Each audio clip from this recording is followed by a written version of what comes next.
वक्फ bill Lok Sabha में पेश कर दिया गया, जिस पर अब विपक्ष ने जमकर हंगामा मचाना शुरू कर दिया है। पूर्व केंद्रीय मंत्री और बीजेपी नेता स्मृति ईरानी ने जी न्यूज से एक्सक्लूसिव बातचीत की और कहा कि ये बिल पूरी तरह संवैधानिक है।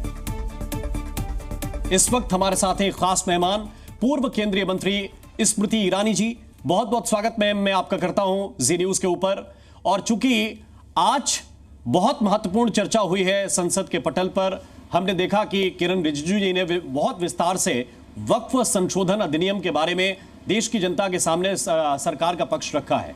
और चूंकि आप भी ये मंत्रालय बहुत अच्छी तरह से संभाल चुके हैं, इसलिए आज आपसे चर्चा करना मैं आवश्यक समझता हूं और देश की जनता को समझना चाहिए कि सरकार की तैयारी इसको लेकर कितनी पुरानी है। मुझे जरा ये बताइए, क्योंकि रेफरेंस आज दे रहे थे किरण जी कि हमने काफी इस पर अध्ययन किया है और काफी चर्चा की है, इसके बाद ये संशोधन हम लेकर आए हैं। क्या क्या इसके पीछे की तैयारी सरकार की रही है? देखिए, मैं आज इस ऐतिहासिक निर्णय के लिए, इस प्रस्ताव के लिए मोदी सरकार का पहले तो विशेष अभिनंदन करना चाहूँगी। ये सत्य है कि बड़े विस्तार के साथ सभी पक्षों के साथ चर्चा करने के बाद संशोधन प्रस्तावित हुए। ये भी सत्य है कि मेरा ये सौभाग्य रहा कि लगभग 18 से 20 राज्यों के साथ निमंत्रण सभी राज्यों को गया था, सभी राज्यों की सरकारों को, सभी राज्यों के वक्फ बोर्ड्स को, करीबन 18 से 20 के आसपास राज्य और वक्फ बोर्ड पधारे।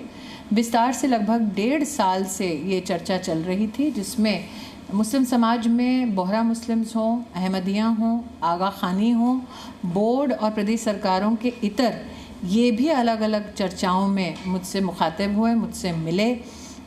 ये भी सत्य है कि नरेंद्र भाई का बार बार ये प्रयास कि मुस्लिम महिलाएं विशेष रूप से अपने अधिकारों से वंचित ना रहें, आज के संशोधन में ये भी मुझे लगता है विस्तार से इस पर चर्चा हुई। बोर्ड में महिलाओं की जगह मात्र बोर्ड से सीमित नहीं है।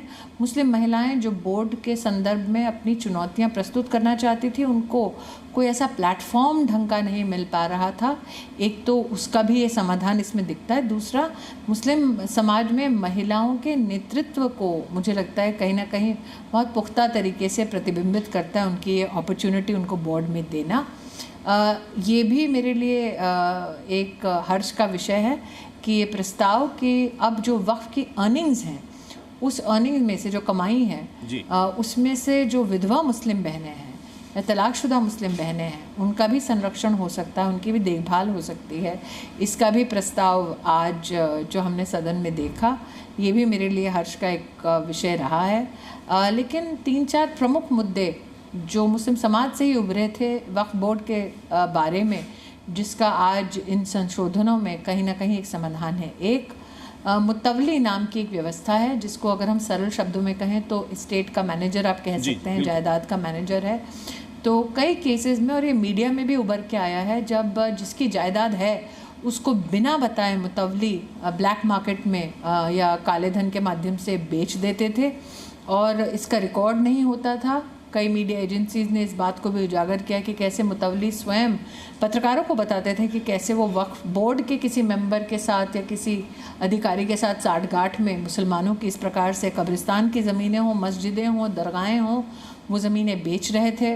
अब जो प्रावधान आया है उसमें स्ट्रिक्ट एक्शन कैसे लिया जाता है ऐसे मुतवलियों के ख़िलाफ़, उसके ऊपर बहुत विशेष ध्यान दिया गया है।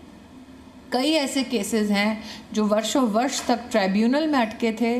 कांग्रेस की सरकार में जो एक्ट प्रस्तुत हुआ था, उसके अंतर्गत एक बार ट्राइब्यूनल या बोर्ड अपना निर्णय दे दे तो आप भारत की न्याय प्रणाली के अंतर्गत किसी भी कोर्ट को अप्रोच नहीं कर सकते थे। आज जुडिशियल प्रोसेस की बहुत बड़ी जीत हुई है, क्योंकि जो अमेंडमेंट सरकार ने प्रपोज किए हैं उसमें अब आपके पास कोर्ट जाने का भी रास्ता है। जी